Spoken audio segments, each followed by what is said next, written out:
हमारे सहयोगी हिमांशु शेखर मौजूद हैं वित्त मंत्रालय के बाहर। हिमांशु, जो तस्वीरें आ रही हैं जरा दिखाइए, और वहां क्या माहौल है? पूरा देश देखना भी चाहता है, सुनना भी चाहता है। जो तस्वीरें आप पहुंचा रहे हैं, सभी को इंतजार है इस बजट का।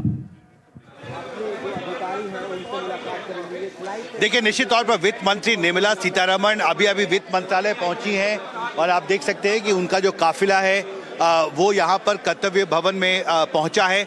और ये कहा जा रहा है कि बस किसी भी वक्त निर्मला सीतारमण जो हैं वो यहाँ पर पहुंचेंगी।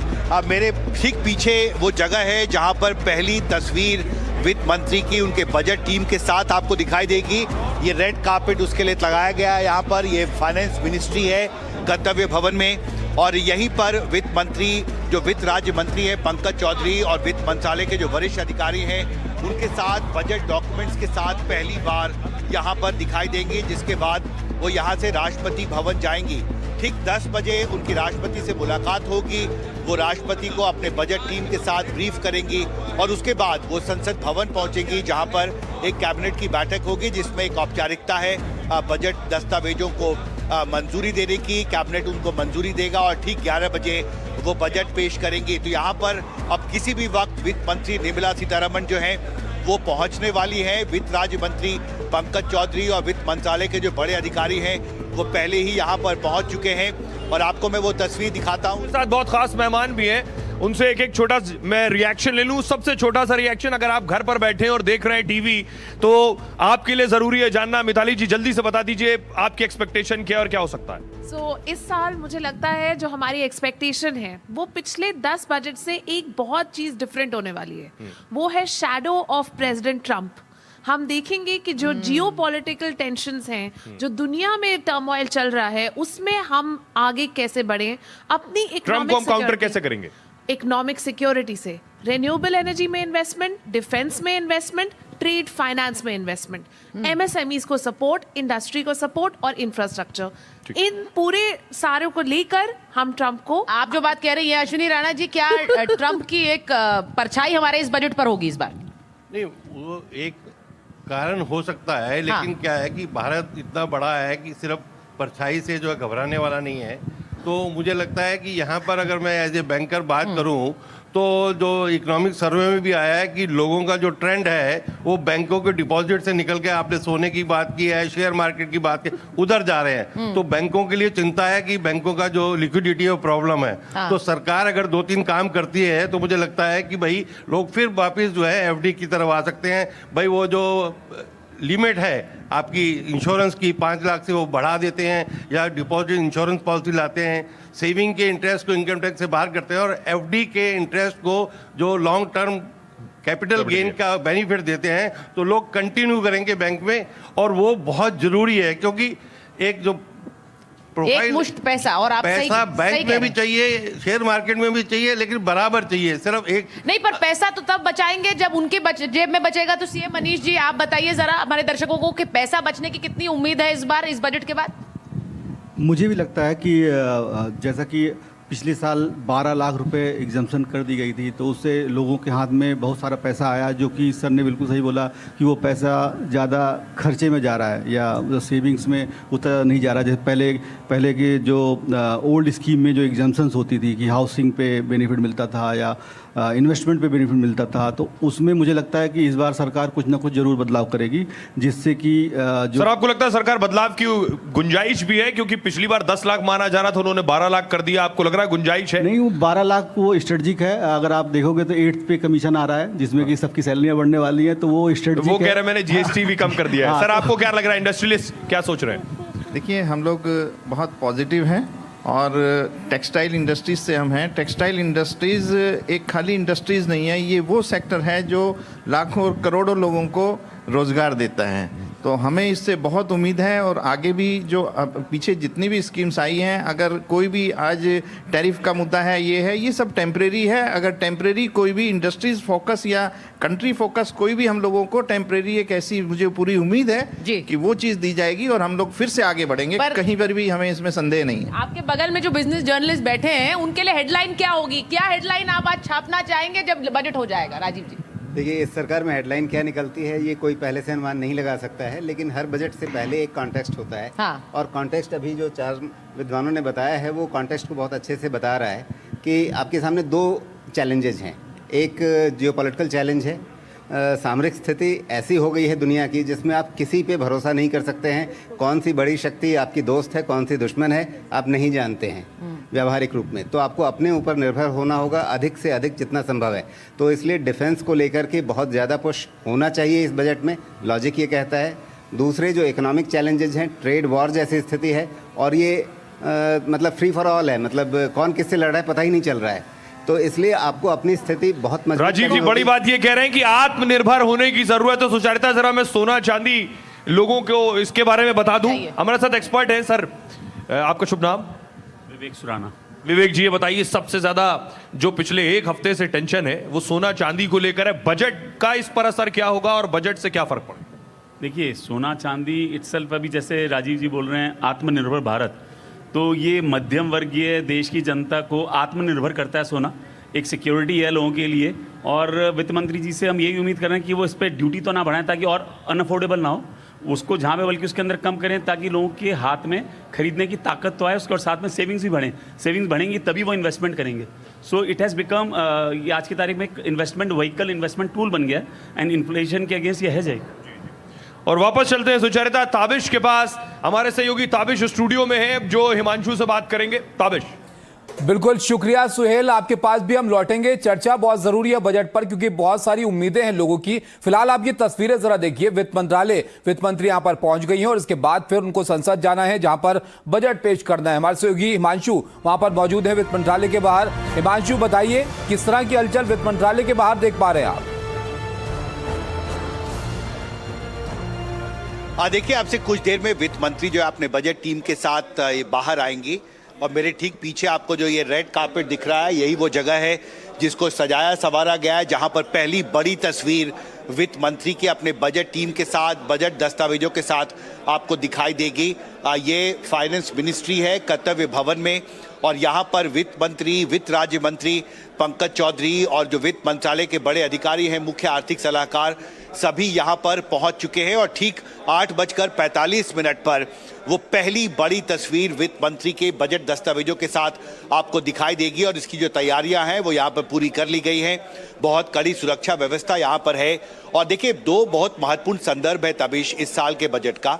पहला, जब प्रधानमंत्री मोदी की आर्थिक सलाहकारों के साथ और अर्थशास्त्रियों के साथ बैठक हुई थी, उसमें प्रधानमंत्री ने ये कहा था कि ये बेहद महत्वपूर्ण है कि हम अपने बजट तैयार करने की जो प्रक्रिया है उसको विकसित भारत का जो एक बड़ा लक्ष्य है उसके साथ जोड़कर उसको तैयार करें। और दूसरी बात, जो अंतर्राष्ट्रीय राजनीति में, अंतर्राष्ट्रीय अर्थव्यवस्था में जो अनिश्चितता है, उस अनिश्चितता के दौर में भारत की अर्थव्यवस्था की रफ्तार को कैसे दुनिया में सबसे तेज और सबसे आगे ले जाया जाए। बिल्कुल हिमांशु, एक और अपडेट यहाँ पर देते हैं बजट से जुड़ा हुआ। देखिए, महंगे सोने से राहत देने का ऐलान भी यहाँ पर संभव है। आप जानते हैं कि सोने चांदी की कीमतों में एक बहुत तेजी देखने को मिली है कुछ वक्त में, और उस पर क्या कोई राहत बजट में देखने को मिलेगी? क्या इंपोर्ट ड्यूटी को कम सरकार यहाँ पर करेगी? ये तमाम चीजें हैं जिस पर नजर रहेगी।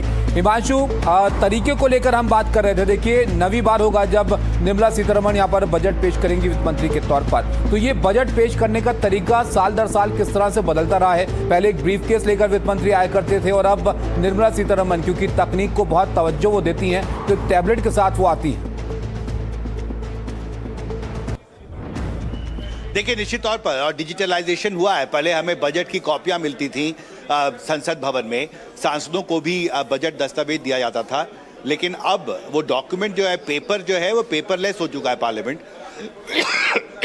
माफ कीजिएगा, और इसकी डिजिटल कॉपीज जो हैं वो अब सर्कुलेट की जाती हैं। और इसलिए पेपर को बांटने का जो काम था, बजट दस्तावेज के लिए लंबी लाइनें लगती थी। मुझे याद है हम अपने PIB कार्ड को देकर विशेष पास लेते थे वित्त मंत्रालय से, और उसके बाद हमें लाइन में खड़ा होना पड़ता था। लेकिन अब वो व्यवस्था जो है वो खत्म हो चुका है और पूरी तरह से डिजिटलाइजेशन हो चुका है, और इसलिए बजट की जो कॉपीज़ हैं वो अब बजट पेश होने के कुछ ही मिनटों के बाद वेबसाइट्स पर अपलोड कर दी जाती है और सब लोग आसानी से उसे हासिल कर लेते हैं। तो इस डिजिटलाइजेशन के दौर में बजट को प्रेजेंट करने का, बजट डॉक्यूमेंट्स को शेयर करने का सांसदों के साथ, पत्रकारों के साथ जो पूरी प्रक्रिया है वो डिजिटलाइज हो चुकी है। और इसलिए आज फिर से आपको वो बड़ी तस्वीर जो है वो आपसे कुछ ही मिनट बाद दिखाई देगी, जब वित्त मंत्री अपने बजट टीम के साथ मेरे ठीक पीछे जो मंच बनाया गया है वहां पर सामने आपको दिखाई देंगी। तबीश, बिल्कुल, ये तस्वीरें आपके पीछे हैं, वो रेड कारपेट हम देख पा रहे हैं। वित्त मंत्री थोड़ी देर में आएंगी और वो तस्वीर हमें देखने को मिलेगी जहां पर फोटो ऑप यहां पर होगा। उसके बाद फिर आगे आप देखिए क्या कुछ घोषणाएं पर होती हैं। लेकिन लोगों की बहुत सारी उम्मीदें हैं बजट से। हिमांशु मनोज्ञा भी हमारे साथ जुड़े हैं। मनोज्ञा, आपके आसपास लोग मौजूद हैं, हम देख पा रहे हैं, जरा बताइए उनसे बातचीत करके कि क्या उम्मीद कर रहे हैं इस बार बजट से। देखिए, इस बार क्योंकि एक महिला वित्त मंत्री एक बार फिर से नवी बार अपना बजट पेश करेंगी, डिजिटल की बात हो रही है, बट मेरे साथ मिलेनियम मैम्स की वो महिलाएं हैं जो साल भर बजट पढ़ती हैं और यकीन मानिए इनके बारे में ये कहना गलत नहीं होगा कि अब तो ग्लोबल हो गई हैं। पर इस बार रचना दी, अगर मैं आपसे ये पूछूं कि इस बार क्या नया है बजट में, आपकी क्या एक्सपेक्टेशंस हैं? और सबसे ज्यादा ये दिल मांगे मोर क्योंकि बंगाल में चुनाव है। हाँ, बस इसीलिए दिल मांगे मोर बन गया क्योंकि बंगाल में चुनाव है और हम लोग को सबको एक्सपेक्टेशन है कि इस बार बंगाल के लिए कुछ स्पेशल अनाउंसमेंट होगा।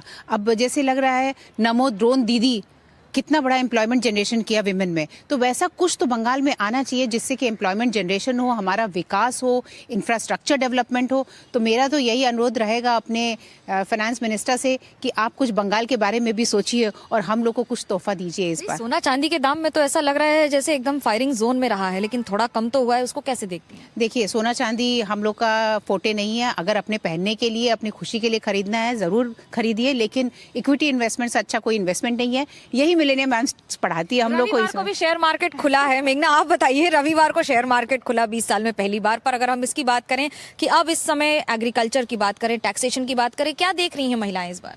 तो इस बार हम लोग को बहुत उम्मीद है एफएम से कि वो एग्रीकल्चर के लिए बहुत कुछ एक बड़ा बूस्ट दे, क्योंकि एग्रीकल्चर हमारी इकोनॉमी की बैकबोन है और बहुत सारे ऐसे एरियाज़ हैं जहां उनको बहुत ध्यान देना होगा इस बार, क्योंकि जैसे क्लाइमेट रेजिस्टेंस एग्रीकल्चर, उसको बढ़ावा देने के लिए drip irrigation, crop resilient seeds, ये सब में इन्वेस्टमेंट करना होगा।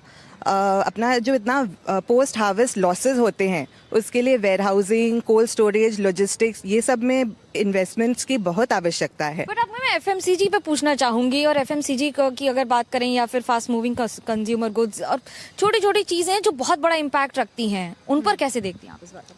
इस बार का देखिए, अगर लोगों के हाथ में पैसा होगा तो आपके पास आएंगे। तो एनडीटीवी पर ये सबसे बड़ी कवरेज बजट पर लगातार जारी है और हमारे पास सारे एक्सपर्ट्स मौजूद हैं जो आप सोच सकते हैं। मुझे लगता है सुचारिता, ऑपरेशन सिंदूर के बाद अब पूरा देश ये जानना भी चाहता है और संभव है सरकार भी इस ओर कदम उठाएगी कि हमारे डिफेंस के लिए क्या खास होने वाला है। तो शुरुआत करते हैं। आपने ब्रह्मोस की ताकत देखी, हमारे एक्सपर्ट्स भी ब्रह्मोस से कम नहीं बताएंगे सर। खास चले जाते हैं सोहेल, क्योंकि आपने जैसा कहा ऑपरेशन सिंदूर के बाद ये पहला बजट है। ऐसे में क्या उम्मीद कर रहे हैं आप सर कि इस बार बहुत सी डिमांड आ रही है और खासकर वॉर वेटरन से, एक्स ऑफिसर्स से, कि ये बजट कम से कम 3% हो जीडीपी का? डेफिनेटली सुचरिता, देखो मैं बताना चाहता हूं कि अगर ऑपरेशन सिंदूर 2 हुआ तो हम दुश्मन के दांत खट्टे करना चाहते हैं, और दुश्मन के दांत अगर खट्टे करने हैं तो 1.9% of GDP is not good enough. हमें चाहिए 2.5% ऑफ जीडीपी, या जैसे आपने बोला 3% चाहिए जीडीपी का। हमें चाहिए हथियार। बहादुरी की कमी नहीं है, हम सब दिलेर हैं, देशवासी हमारे पीछे खड़े हैं मजबूती से।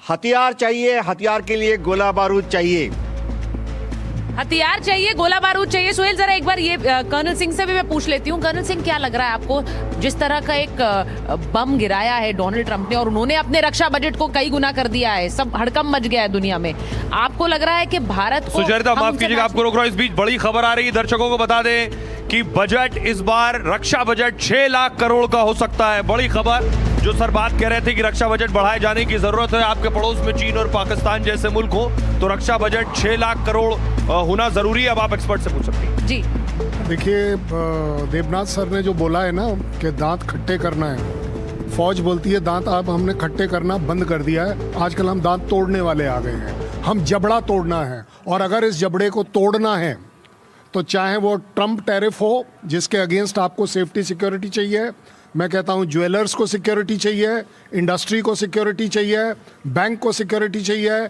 इकॉनमी को सिक्योरिटी चाहिए, एनर्जी को सिक्योरिटी चाहिए। ये जो वर्ड है सिक्योरिटी, ये आपको डिफेंस फोर्सेस देती हैं। अगर आपकी डिफेंस फोर्सेस तगड़ी हैं, आप इस सब सिक्योरिटीज को निभा पाओगे और जीत पाओगे।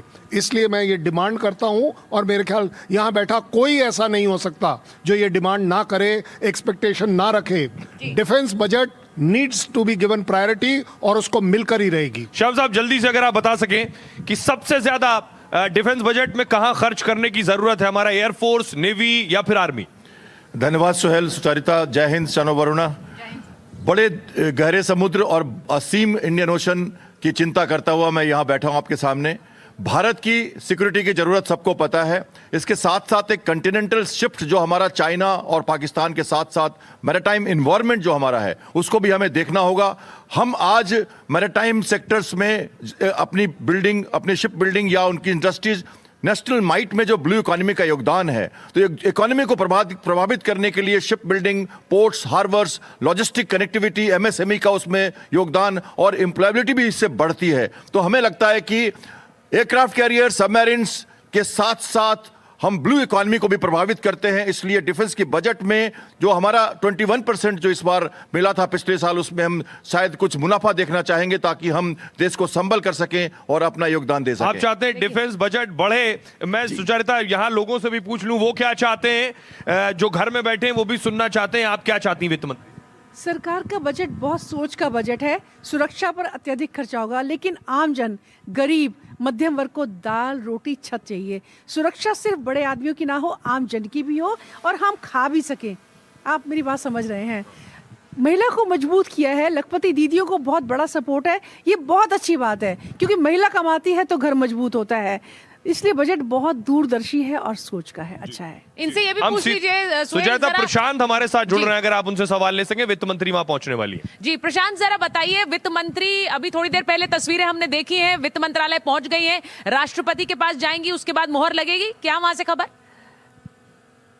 जी बिल्कुल बिल्कुल। देखिए, मैं इस वक्त विजय चौक पर मौजूद हूं, और मेरे पीछे जो ये सड़क देख रही है रायसीना हिल्स का, यहीं पर राष्ट्रपति भवन जाने का ये रास्ता है। और अब से थोड़ी देर में वित्त मंत्री निर्मला सीतारमण, जो कि परंपरा रही है, और एक औपचारिक मुहर लगती है, औपचारिक मंजूरी लेनी होती है राष्ट्रपति से, उसके लिए निर्मला सीतारमण थोड़ी देर में यहाँ पहुंचेंगे। और एक चीज और भी आपको बता दूं, मैंने देखा है कि जब से द्रौपदी मुर्मू राष्ट्रपति बनी है, या उसके पहले भी जब भी वित्त मंत्री वहां पहुंचती हैं, तो उनको दही और चीनी का से उनका स्वागत किया जाता है।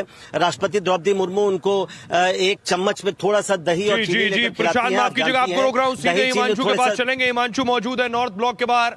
हिमांशु, क्या तस्वीरें आप देख पा रहे हैं इस वक्त, जरा दर्शकों को दिखाइए। वित्त मंत्री का मूवमेंट किसी भी वक्त, देखिए, किसी भी वक्त वित्त मंत्री जो है वो बजट दस्तावेजों के साथ, मेरे पीछे जो आपको एक मंच दिखाई दे रहा है जहां पर रेड कार्पेट लगा है, इस जगह पर आने वाली है। और इसके ठीक दाहिने तरफ वो गेट है जहां से निकलकर वो आएंगी। हमें ये बताया गया है कि वो अभी वित्त मंत्रालय के अधिकारियों के साथ एक मीटिंग कर रही हैं, जिसके बाद किसी भी वक्त वो इसी गेट से बाहर आएंगी। और ठीक बाईं तरफ जो मिनिस्ट्री ऑफ फाइनेंस का एक बड़ा बोर्ड यहाँ पर लगा है, इसके ठीक सामने वो बड़ी तस्वीर, वो पहली तस्वीर वित्त मंत्री की उनके बजट टीम के साथ, बजट दस्तावेजों के साथ हमें दिखाई देगी। और यहाँ पर एक फोटो ऑप होगा। उसके कुछ ही मिनट के बाद वित्त मंत्री जो हैं वो यहाँ से अपनी बजट टीम के साथ, अधिकारियों और वित्त राज्य मंत्री पंकज चौधरी के साथ राष्ट्रपति भवन के लिए निकलेंगी। तो किसी भी वक्त वित्त मंत्री यहाँ पर पहुँचने वाली है। और जो पहली बड़ी तस्वीर जिसकी उत्सुकता से सबको हर साल इंतजार रहता है, वो पहली तस्वीर बस अब कुछ ही मिनटों में यहाँ पर दिखाई देने वाली है। सोहेल जी, हिमांशु आपके पास आएंगे। मुझे लगता है सुचारिता, एक छोटा छोटा रिएक्शन हमें लेना चाहिए। जो गेस्ट हमारे साथ मौजूद हैं, जी मैम, आप क्या एक्सपेक्ट कर रही हैं बजट से? मैं तो यही कहूँगी कि जो आम इंसान है उसको थोड़ा ध्यान में रखें, मतलब जैसे उन चीज़ों पर ज़्यादा वो नहीं होना चाहिए। हाँ। और इस बीच बड़ी खबर आ रही है, विदेशी निवेश को लेकर बड़ा ऐलान हो सकता है। बड़ी खबर दर्शकों को बता दें कि कैसे हिंदुस्तान में रोजगार बढ़े, इसके लिए कैसे विदेशी निवेश आए, जिसके बाद यहाँ कारोबार शुरू हो सके, फॉरेन इन्वेस्टमेंट आए और वो एम्प्लॉयमेंट जनरेशन भी करेगा। सर, आपका शुभ नाम और क्या उम्मीद कर रहे हैं? मेरा नाम उमर सचदेव है। मैं उम्मीद कर रहा हूँ कि सभी वर्ग का ध्यान रखा जाए, गवर्नमेंट की ध्यान दे इस पे प्रॉपर। सभी वर्ग का ध्यान रखा जाए। जी, आप बताइए माता जी। हाँ जी, देश का भी रखना पड़ेगा ध्यान हमें, और अपना पब्लिक का भी ध्यान रखना पड़ेगा। बजट और आपके किचन का तो मैं पहले ही बोली, पब्लिक किचन में ही आती है सारी की सारी। किचन के लिए क्या चाहिए? किचन में हमें सारा खाने पीने का जो भी दाल चावल सब्जी सब चीज। अभी महंगाई ज्यादा है कम है? महंगाई तो ठीक ही है, ज्यादा नहीं है, कम है। जैसे जैसे बजट वो बढ़ रहा है, ऐसे ऐसे हमारा किचन का भी सब सही हो रहा है। मैम, एक छोटा सा जवाब आपसे। नहीं मैम जी, मैं ये कहना चाहती हूँ कि जैसे लेडीज़ के लिए किचन सबसे ज़्यादा इम्पोर्टेंट है। किचन के दाल रोटी और गैस सबसे ज़्यादा, और जो लेडीज़ अपना परिधान है उनके कपड़े और ज्वेलरी सस्ती होनी चाहिए। एक और बड़ी खबर आ रही है, आपको बता दें, मिडिल क्लास को बड़ी राहत मिलने वाली है, जो मुझे बताया जा रहा है। मिडिल क्लास के लिए अच्छी खबर वित्त मंत्री निर्मला सीतारमण इस बजट में पेश करने वाली है, क्योंकि सबसे बड़ा वर्ग, सबसे बड़ा तबका मिडिल क्लास से ही जुड़ा है। सुचरिता, अगर आप एक्सपर्ट से बात कर पाए। जी, जो बात आप कह रहे हैं, मिडिल क्लास को क्या उम्मीद है इस बार के बजट में? अब कहा जा रहा है स्टैंडर्ड डिडक्शन भी थोड़ा बढ़ सकता है, 1 लाख तक पहुंच सकता है। आपको लग रहा है, क्या उम्मीद है? एक ऐसा बजट जो घर के खर्च को कम करे और वुमेन्स की सेविंग्स को बढ़ाए, बेसिकली बिकॉज अगर घर में सेविंग्स होंगी तो वो और जगह इन्वेस्ट कर पाएंगी, और इन्वेस्टमेंट से ही घर बनता है। इन्वेस्टमेंट से ही घर बनता है। इन्वेस्टमेंट के लिए पैसा चाहिए। पैसा जेब में कब आएगा? जब बजट ज्यादा होगी। बजट ज्यादा कैसे होगी? क्या आपको लग रहा है इस बार निर्मला सीतारमण कर सकते हैं? मैम, कर सकती हैं। हम बस चाहते हैं कि एक्सपोर्टर्स को अच्छा सपोर्ट मिले, ऐसा बढ़िया स्कीम्स मिले, सो दैट हम लोग इंडिया को और बड़े जगहों पे रिप्रेजेंट अच्छी तरह कर सकें। आपको क्या लगता है सर, इस बार निर्मला सीतारमण से कुछ कह दीजिए? अभी बजट तो वैसे बंद हो गया है, सील हो गया। आपकी बात पहुंचेगी तो अगले साल के बजट के लिए, लेकिन पहुंचा दीजिए। आई वुड रिक्वेस्ट कि अगर टैरिफ को काउंटर करने के लिए कोई स्कीम आ सकती है एक्सपोर्टर्स के लिए, that would be very helpful. अभी आपको क्या लग रहा है, मौजूदा स्थिति में थोड़ी दिक्कत है? No, it's all good, but I would expect some support. Tariff को काउंटर करने के लिए वो कह रहे हैं कि कुछ होना चाहिए। मिताली जी बोलना चाह रही हैं। टैरिफ, देखिए आपकी वाली बात पर वापस आ गए वो भी। मैं कह ही रही हूँ, आज हम घूम घाम के टैरिफ के ऊपर काफी बार आएंगे, लेकिन आई रियली थिंक इस बार के बजट में, जैसे आपने कहा, डिफेंस को एक बहुत बड़ा बूस्ट मिलेगा। FDI की जो आपने बात करी, ये एक बहुत बड़ा काउंटर है टैरिफ्स के लिए भी, क्योंकि अगर फॉरेन कंपनीज से भारत में निवेश आता है तो इसका मतलब ये है कि वो भी भारत की ग्रोथ में एक हिस्सेदार है, एक भागीदार है। वो चाहेंगे, अगर एप्पल यहाँ पर इन्वेस्टमेंट लेकर आ रहा है, वो भी चाहेगा भारत आगे ग्रो करे, उनकी जॉब्स क्रिएट हो। और स्पेसिफिकली टैरिफ्स के लिए जो सेक्टर्स इंपैक्ट हुए हैं, जैसे टेक्सटाइल सेक्टर है, लेदर गुड्स हैं, कारपेट्स मैन्युफैक्चरिंग है, MSME के लेबर इंटेंसिव सेक्टर्स, उसको काउंटर करने के लिए 2 चीजें हो सकती हैं। नंबर 1, एक ट्रेड फाइनेंस का पैकेज, यानी कि कोई भी एक्सपोर्टर्स अगर हो उनको एक फाइनेंसिंग मिल जाए एक कंसेशनल रेट पर। और दूसरा, हमारा जो ऑलरेडी स्टार्ट हो रहा है free trade agreements India EU के साथ भी, जैसे मिताली जी, इस बीच बड़ी खबर आ रही है, दर्शकों को बता दें कि 5 राज्यों में चुनाव होने, पश्चिम बंगाल और तमिलनाडु के लिए भी कुछ बड़े ऐलान हो सकते हैं इस बजट में। दर्शकों को बता दूं, बड़ी खबर, हमारे साथ लगातार मेहमान बने हुए। एक छोटा सा जवाब सर, जल्दी से बताइए, आपकी उम्मीद क्या है?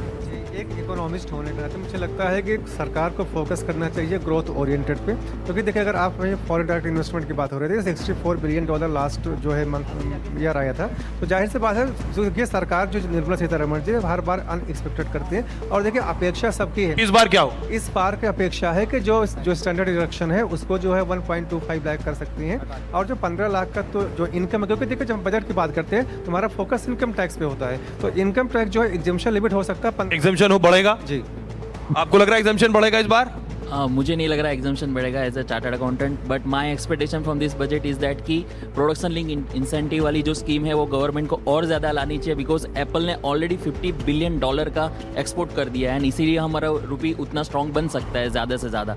एंड सेकंड, मेरी एक्सपेक्टेशन इस बजट से ये है कि लॉन्ग टर्म और शॉर्ट टर्म टैक्स जो अलग अलग है वो एक्चुअली बेनिफिशियल नहीं है फॉर द जो मिडिल क्लास लोग हैं, वो दोनों एक कर देना चाहिए, ताकि शॉर्ट टर्म में अगर लॉस है, इधर प्रॉफिट है, तो सब लोग सेट ऑफ कर सके, कम टैक्स जाए उनकी जेब, कम टैक्स जाए। प्रशांत के पास वापस चलेंगे। प्रशांत हमारे साथ मौजूद है राष्ट्रपति भवन के पास से। प्रशांत, क्या तस्वीरें आपको नजर आ रही हैं? किसी भी वक्त वित्त मंत्री निकलेंगी।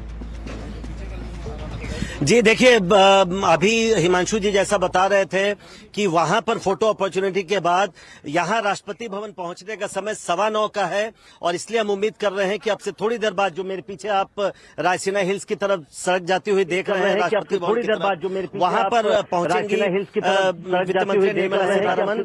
वहां से कर्तव्य भवन में जो नया कार्यालय बना है, पहले यही ऊपर कार्यालय होता था, जो नॉर्थ ब्लॉक की तस्वीर आप देख रहे हैं, वहां से वित्त मंत्री फोटो अपॉर्चुनिटी फोटो खिंचवाकर और सीधे बिल्कुल पास में राष्ट्रपति भवन होता था, वहीं पर वो चली जाती थी। लेकिन अब चूंकि ऑफिस यहां से थोड़ी दूर है, लिहाजा वो थोड़ी देर में यहां पहुंचेंगे। लेकिन आपको जो पहली तस्वीर हिमांशु दिखाएंगे, उसके बाद 5-7 मिनट के बाद यहां पर वित्त मंत्री आपको दिख जाएंगे राष्ट्रपति भवन की ओर जाती हुई। जी जी जी, प्रशांत आपके पास आएंगे। जरा दर्शकों को बताता हूं कि हेल्थ सेक्टर के लिए क्या होने वाला है। हेल्थ सेक्टर के लिए बड़ी चीज ये है, आपके लिए इलाज कराना सस्ता होगा या महंगा होगा? सर जरा दर्शकों को बताइए। बिल्कुल, देखिए जो हम मिडिल क्लास की बात कर रहे हैं और अभी भी फिलहाल अगर हम देखें तो मिसिंग मिडल, मतलब 40 करोड़ के करीब लोग ऐसे हैं जो किसी भी तरह के इंश्योरेंस में कवर्ड नहीं है। तो आयुष्मान भारत है, उसका दायरा मुझे लगता है जो मिडिल क्लास है, जो अभी मिसिंग है, उनको उस दायरे में लाना जरूरी है। जैसा कि देख रहे हैं हम कैसे आएंगे, आउट ऑफ पॉकेट एक्सपेंडिचर काफी ज्यादा बढ़ रहा है। इसमें कुछ पब्लिक प्राइवेट पार्टनरशिप शायद हो सकती है कि गवर्नमेंट का कॉन्ट्रीब्यूशन हो 50% और 50% हमारी जो प्राइवेट इंश्योरेंस एजेंसीज है उनका कॉन्ट्रीब्यूशन। ये तरीका है सर। एक बड़ी चीज ये है कि इलाज कराना बहुत मुश्किल हो गया सर, गरीब आदमी कैसे इलाज कराए? बिगेस्ट चैलेंज जो इस समय हेल्थ केयर में है सर, वो बेसिकली नॉन कम्युनिकेबल डिजीज़ है, पॉल्यूशन रिलेटेड डिजीज़ है, एनवायरमेंटल चेंज से जिससे क्लाइमेट चेंज हो रहे हैं, एक्सट्रीम वेदर से, नेचुरल कैटास्ट्रॉफी है। हमारी जो ध्यान इस समय जो 60% डेथ्स हैं वो एनसीडी की वजह से, हार्ट है, शुगर है, ब्लड प्रेशर है, उस पर अभी ध्यान हमारा कम है। प्रिवेंशन और वेलनेस में बहुत ज़्यादा ध्यान देने की ज़रूरत है। 300 रुपये अगर आप एक टेस्ट करा के प्रिवेंशन में आप देख सकते हो परेशानी है कि नहीं, 3 लाख का आपका खर्चा जो हॉस्पिटल होता बच सकता है। उस पर ध्यान देने का। Ultra process food it is come a big way. 11 lakh crore का हम प्रोसेस जो खाना है वो खा रहे हैं, 6 लाख करोड़ का हम आउटसाइड फूड जो घर के बीच। सर आपके बोलते बोलते बड़ी खबर दर्शकों को बता दें कि आयुष्मान भारत जो योजना है उसका दायरा बढ़ सकता है और उसके दायरे में 60 साल तक के लोगों को लाया जा सकता है। 5 लाख का जो आपको उसमें फायदा मिलता है, लगभग आप इलाज करा सकते हैं, वो दायरा भी बढ़ सकता है। आपने जो स्कीम की बात की उसमें थोड़ा इसमें रीइमेजिन करने की जरूरत है। पॉलिटिकल कॉस्टिंग नहीं होनी चाहिए, साइंटिफिक कॉस्टिंग होनी चाहिए। क्या फर्क है? पॉलिटिकल कॉस्टिंग क्या है? जो पैकेजेस बने हुए दे आर टोटली अनवायबल, उनके ठीक कैसे होंगे? मैं इसलिए साइंटिफिक कॉस्टिंग की जरूरत है। कोई बीमारी है उसके इलाज में एग्जैक्टली क्या जरूरत है, पूरी एक साइंटिफिक कॉस्टिंग कमेटी बैठे, इंडिपेंडेंट कमेटी बैठे, वो डिसाइड करे। इस समय हॉस्पिटल को चलाना डिफिकल्ट होता जा रहा है। जितनी स्कीम्स हैं उनकी कॉस्टिंग सबसे बड़ी प्रॉब्लम है, पेमेंट बहुत बड़ी प्रॉब्लम है। तो एक वायबिलिटी जो है, पेमेंट क्या प्रॉब्लम? पेमेंट बहुत डिले हो रहे हैं। अगर जैसे आयुष्मान भारत में, चाहे आयुष्मान भारत हो, चाहे सीजेस हो, चाहे ईएसआई हो, इवन टीबी जो प्राइवेट है उनमें प्रॉब्लम आ रही है। तो it has to be looked into. हमें जो ध्यान देना है प्रिवेंशन वेलनेस से सबसे ज़्यादा ध्यान देना है। उसके बाद हॉस्पिटलाइजेशन, हमारा फोकस हॉस्पिटलाइजेशन पे है। आयुष्मान की बात करें, माफ कीजिएगा आपको रोक रहा हूं। सीधी तस्वीरें हम दर्शकों को दिखा रहे हैं। वित्त मंत्री निर्मला सीतारमण नॉर्थ ब्लॉक से राष्ट्रपति भवन के लिए रवाना हो रही है। हमारे सहयोगी ग्राउंड जीरो पर मौजूद हैं। वित्त मंत्री राष्ट्रपति भवन में पहुंचेंगी और कुछ वक्त पहले की तस्वीरें हम दर्शकों को दिखा रहे हैं कि वित्त मंत्री राष्ट्रपति के पास जाती हैं, राष्ट्रपति को कॉपी सौंपेंगी, बजट की कॉपी, उनसे अनुमति लेंगी। उसके बाद वो वापस वित्त मंत्रालय आएंगी, फोटो ऑप होगा, अपनी टीम के साथ तस्वीरें खिंचवाएंगी और उसके बाद फिर वो संसद के लिए जाएंगी वित्त मंत्री। संसद में पहुंचने के बाद लगभग 10 बजे के आसपास पार्लियामेंट पहुंचेंगी वित्त मंत्री। उसके बाद वहां कैबिनेट मीटिंग होगी लगभग 10:15 बजे। एक तस्वीर आ रही है, दर्शकों को बता दें कि बजट की टीम के साथ, अपनी बजट की टीम के साथ वित्त मंत्री की तस्वीर आपके टेलीविजन स्क्रीन पर है।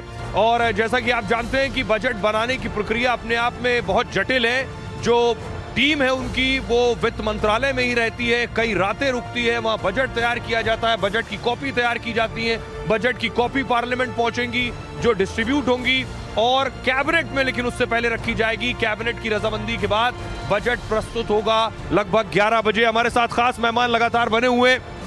सर आपसे मेरा सवाल है, सर क्या लग रहा है आपको इस बार बड़ी चीज जिसकी आप उम्मीद कर रहे हैं?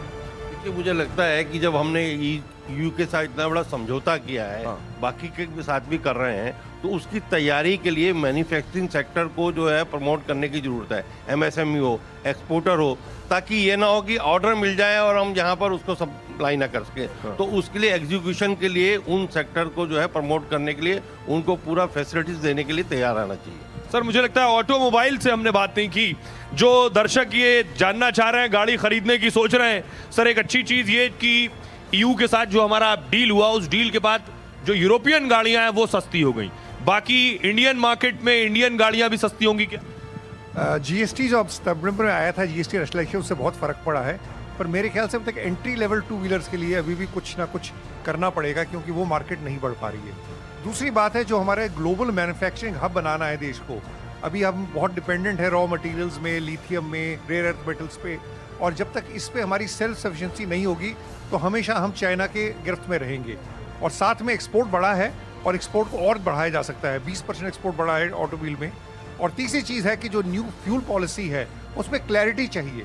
अभी तक क्लियर नहीं है कि EV को, हाइब्रिड को, CNG को कितना योगदान दिया जा रहा है, और एक पॉलिसी है जो कैफे नॉर्म वो लाने हैं। तो ये 2-3 चीज़ें ज़रूरी हैं जो करना पड़ेंगी। सर एक बड़ी चीज, 2 चीजें जो बात सर ने कही, एक तो ये कि आम आदमी का गाड़ी का सपना, और दूसरी बात ये कि जो बात कह रहे हैं कि क्लैरिटी नहीं है, हमें डीजल से चलना है, पेट्रोल से चलना है, EV से चलना है, CNG से चलना है, ये कंफ्यूजन। देखिए सबसे बड़ी बात है, अगर गाड़ी सस्ती होती है तो लोगों को फ़ायदा तो होगा। मैं टूरिज्म सेक्टर से आता हूँ, तो इसमें भी लोगों को गाड़ियाँ, अच्छी सेवा मिल सकेगी, अच्छी गाड़ियाँ मिल सकेगी।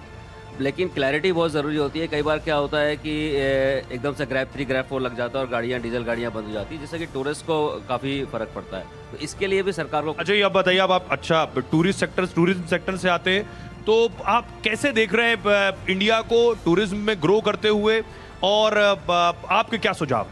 देखिए टूरिज्म सेक्टर जो कोविड के बाद से था, काफ़ी सबसे ज़्यादा मार टूरिज्म सेक्टर को पड़ी थी, और इसमें 4-5 साल हो गए अभी तक उभर नहीं पाया है। सरकार से हमें उम्मीद है कि इस बार बजट में टूरिज्म सेक्टर के प्रचार प्रसार के लिए एक अच्छा बजट दिया जाए, जिससे कि भारत का जो प्रसार है भारत के देश के बाहर हो सके। दूसरी बात, अभी हम रोजगार की बात कर रहे थे। टूरिज्म सेक्टर जो होता है प्रत्यक्ष और अप्रत्यक्ष रूप से काफ़ी रोजगार जनरेट करता है, 10 से 12% हमारे इकोनॉमी में। और टैरिफ की बात कर रहे थे, तो टैक्स फ्री टैरिफ होता है हमारा, हमें टैरिफ नहीं। तो अगर इसका प्रसार होगा तो भारत का फॉरेक्स भी बढ़ेगा, फॉरेक्स डेफिसिट भी कम होगा। बड़ी चीज़ है। कुछ और सर ये बताइए कि सोना चांदी सस्ता होगा अभी और महंगा होगा? सोना चांदी जियो पॉलिटिकल सिचुएशंस पे भी डिपेंड कर रहा है, और अभी हम जहां उम्मीद कर रहे हैं कि सरकार अगर टैक्स नहीं बढ़ाती है इसके पर कस्टम ड्यूटी, तो थोड़ा सा ये स्टेबिलिटी आनी चाहिए सोने चांदी में भी। और बाजार का हाल मुझे बताया जा रहा है कि मार्केट खुल गया है और शेयर बाजार बढ़त के साथ खुला है। अच्छी खबर ये है कि यहाँ भी बहुत वक्त से बादल थे, बादल छट गए। शेयर बाजार से अच्छी खबर मिल रही है कि वो बढ़त के साथ खुला है। और चांदी में सर भारी गिरावट आ गई, दर्शकों को बता दें सर, ये चांदी में भारी गिरावट आई सर। चांदी में गिरावट 6% गिर गई। तो चांदी में गिरावट आने का कारण भी यही है कि जो जब तक ट्रम्प एडमिनिस्ट्रेशन है तो बुलियन अपने आप फ्लक्चुएट करते रहेंगे, क्योंकि उनका पता नहीं होता कि सुबह क्या बोल रहे हैं और शाम को। अभी चांदी और गिरेगा? थोड़ा सा भी उम्मीद है कि एक लेवल पे आके सस्टेनेबल लेवल पे आ जाएगा जहाँ पे रुकेगा थोड़ा। अभी आपको लग रहा है बिकवाली ज्यादा हो रही है, अभी और होगी या रुकेगी? प्रॉफिट टेकिंग है। प्रॉफिट टेकिंग है, जब इतना पैराबोलिक राइज होता है तो उसके बाद वहाँ पे एक बट ऑब्वियस है कि प्रॉफिट टेकिंग आएगी। लोगों के स्टॉप लॉस ट्रिगर हुए। अभी इन्वेस्टमेंट करना है या नहीं करना? आप सिप मोड में आप इन्वेस्टमेंट कर सकते हैं, हर वक्त कर सकते हैं आप सिप मोड कर सकते हैं। सेफ है? सेफ हेवन है बता रहे हैं सर। बताइए सर, मेरा सवाल आपसे ये है कि रोजगार कैसे आएगा? अनएम्प्लॉयमेंट एक बड़ा इशू। टेक्नोलॉजी सेक्टर से रोजगार आएगा। सरकार अगर AI, सेमीकंडक्टर और खुद के टेक्नोलॉजी अडॉप्शन पे काम करेगी, नहीं तो जिस तरह से वैश्विक स्वरूप बदल रहा है, जिस तरह AI आगे बढ़ रहा है, हमारे यहाँ बेरोजगारी बढ़ जाएगी और शिक्षा और टेक्नोलॉजी को लेके ही रोजगार आने के ज़्यादा चांसेस हैं। सर आपको क्या लगता है? रोजगार, मेरे हिसाब से रोजगार और विकास की दर को बरकरार रखना ये वित्त मंत्री के लिए प्रायोरिटी होगी। उसके लिए 2 चीज़ों पर ध्यान देने की ज़रूरत है और शायद यही इस बजट की थीम रहने वाली है। पहला रिफॉर्म्स, आर्थिक सुधार जिसका सिलसिला पिछले साल से चल पड़ा था, इंश्योरेंस सेक्टर में रिफॉर्म, एटॉमिक एनर्जी सेक्टर में रिफॉर्म लाए थे, वो कितने आगे ले जाने की कोशिश वित्त मंत्री कर पाते हैं, ये देखने लायक चीज़ होगी आज के लिए। दूसरा, मैन्युफैक्चरिंग पे हमारा फोकस हमेशा से रहा है, लेकिन हमारा manufacturing low value high employment manufacturing रहा है, तो high technology high value addition manufacturing पे कैसे ध्यान दिया जा सकता है, ये शायद वित्त मंत्री और तस्वीरें मैम दर्शकों को दिखा रहे हैं कि वित्त मंत्री निर्मला सीतारमण टीम के साथ बाहर आ गई हैं और उनका काफिला संभव है अब राष्ट्रपति भवन की तरफ बढ़ेगा। आपको बता दें कि उनकी टीम के साथ वो बाहर आई हैं, अब तक टीम के साथ थी, टीम ने बहुत मेहनत की है और राष्ट्रपति भवन की तरफ वो मूव करेंगी और वहां राष्ट्रपति द्रौपदी मुर्मू जी से वो अनुमति लेंगी। हमारे साथ हिमांशु शेखर मौजूद है। हिमांशु, तस्वीरें दिखाइए जरा, अगर आप जो देख रहे हैं जरा बताइए। निश्चित तौर पर ये पहली बड़ी तस्वीर है वित्त मंत्री की बजट डॉक्यूमेंट के साथ, और यहाँ पर उनके साथ वित्त राज्य मंत्री भी हैं, पंकज चौधरी, वित्त मंत्रालय के वरिष्ठ अधिकारी भी उनके साथ मौजूद हैं। और ये पहली बड़ी तस्वीर वित्त मंत्री के इस साल के बजट के साथ, और अभी वित्त मंत्री यहाँ से निकल रही हैं। अब अगला कार्यक्रम उनका राष्ट्रपति भवन में है, जब वो राष्ट्रपति को जाकर बजट के बारे में ब्रीफ करेंगे अपने बजट टीम के साथ। और आप देख सकते हैं अब वित्त मंत्री अपनी कार में बैठ चुकी हैं और अगले कुछ ही मिनट में वो अपने टीम के सभी सदस्यों के साथ यहाँ से फाइनेंस मिनिस्ट्री से राष्ट्रपति भवन के लिए निकल रही हैं। और इसके साथ ही जो पूरी प्रक्रिया है बजट पेश करने से पहले, उसकी औपचारिक शुरुआत यहाँ से हो रही है। और उनकी जो वित्त मंत्री के साथ जो बैठक होने वाली है, राष्ट्रपति के साथ जो बैठक होने वाली है, वो निश्चित तौर पर वो पहली महत्वपूर्ण बैठक होगी बजट पेश करने से पहले।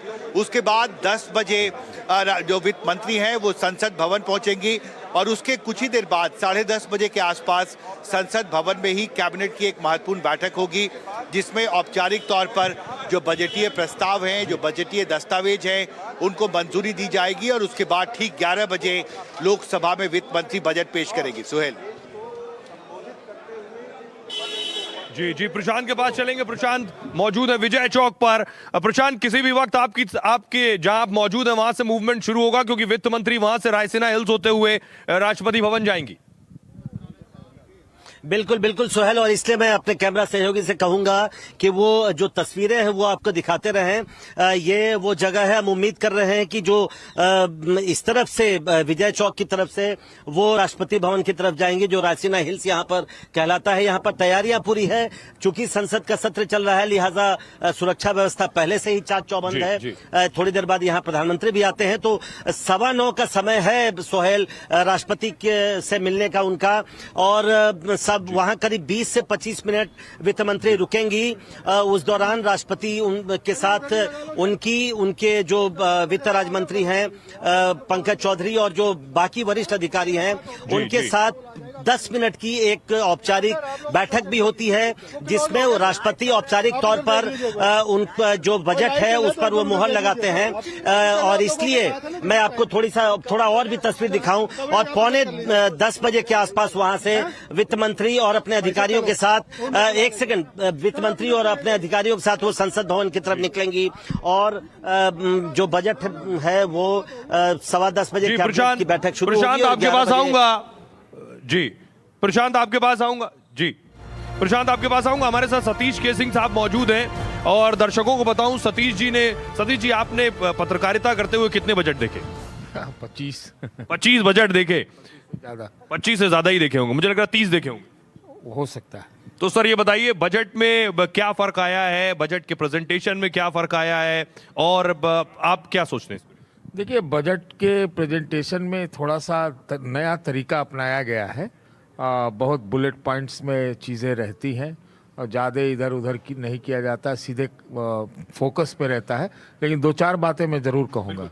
पहला तो ये कि जो इकोनॉमिक सर्वे ने जो चिंता के कारण जताए, तो मैं देखना चाहूँगा कि इस बजट में उसको लेकर क्या होता है। जैसे FDI कम हो रहा है, रेवेन्यू कलेक्शन कम हुआ है, हो रहा है, फिर जो रुपया का है और जो पूरा जो जियोपॉलिटिकल सिचुएशन है वो है, इसके अलावा मैं अभी जस्ट आपके यहाँ आने से पहले मैं ये अखबार में रिपोर्ट देख रहा हूँ कि ये रूरल मिनिस्ट्री का स्पेंडिंग है वो सतीश जी प्रशांत इंतजार कर रहे हैं, वो आपके पास आऊंगा। प्रशांत जी, आप कुछ बोलना चाह रहे हैं?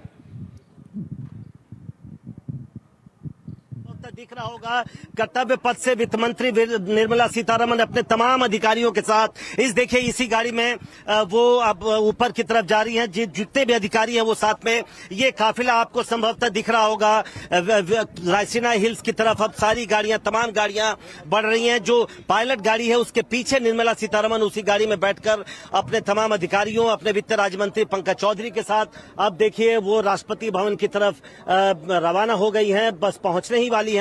9:15 बजे जैसा मैं बार बार कह रहा हूं समय है, करीब 20 से 25 मिनट वहां रहेंगी निर्मला सीतारमण। उस दौरान जैसा मैं बता रहा था एक कस्टम परंपरा शुरू हुई है कि वित्त मंत्री को राष्ट्रपति द्रौपदी मुर्मू दही और चीनी से मुंह मीठा करवाती हैं। वो एक शुभ भी माना जाता है और ऊर्जा का भी प्रतीक माना जाता है। उसके बाद 10-15 मिनट की बैठक होती है वित्त मंत्री निर्मला सीतारमण और उनके तमाम अधिकारियों के साथ राष्ट्रपति की, उसमें थोड़ी ब्रीफिंग होती है और राष्ट्रपति की औपचारिक मुहर के बाद ही जो बजट है वो पेश किया जाता है पार्लियामेंट पे। तो इसलिए राष्ट्रपति द्रौपदी मुर्मू की औपचारिक मुहर, उनके हस्ताक्षर बजट पेपर्स पे लिए जाएंगे और इसके बाद कैबिनेट की बैठक भी होगी 10:15 बजे, जिसमें औपचारिक तौर पर कैबिनेट की मुहर लगेगी और ठीक 11 बजे लोकसभा में वित्त मंत्री निर्मला सीतारमण अपना बजट पेश करेंगी। तो जो इंतजार था राष्ट्रपति से मुलाकात का वो अब निर्मला सीतारमण अब हम देख नहीं पा रहे हैं सोहेल, लेकिन संभवतः वो अब राष्ट्रपति भवन प्रांगण में पहुंच चुकी होंगी और अब से कुछ देर में वो राष्ट्रपति के साथ मिलेंगी और उसकी तस्वीरें भी हम सब देख पाएंगे। जी, वो तस्वीरें आएंगी प्रशांत, मैं दर्शकों को दिखाऊंगा। गाड़ियों का काफिला आप देख रहे हैं, वित्त मंत्री की गाड़ियों का काफिला राष्ट्रपति भवन पहुंच चुका है। कुछ वक्त में राष्ट्रपति भवन के अंदर की तस्वीरें आएंगी। जिस तरह से बता रहे हैं कि राष्ट्रपति दही खिलाती हैं वित्त मंत्री को और उसके बाद जो है वहां से वो रवाना होंगी। सतीश जी कुछ जुड़ना चाहेंगे इस पे? देखिए वो तो परंपरा है और नए नए तरीके से देखिए कैसा बजट का स्वरूप बदला है। मतलब आप टेक्नोलॉजी की दृष्टि से भी देखिए, वो जो पहले एक ब्रीफकेस, हाँ ब्रीफकेस से कहाँ पहुँच गया एक फाइल में, वो भी डिजिटल फाइल होगा शायद। लेकिन मेरी चिंता जो मैं कह रहा था वो कि मैं जब रूरल मिनिस्ट्री का ये डेटा अभी देखा कि सिर्फ पिछले 5-6 साल में ये जो रूरल स्पेंडिंग है वो 81 से घट करके 51% पे पहुँच गया है।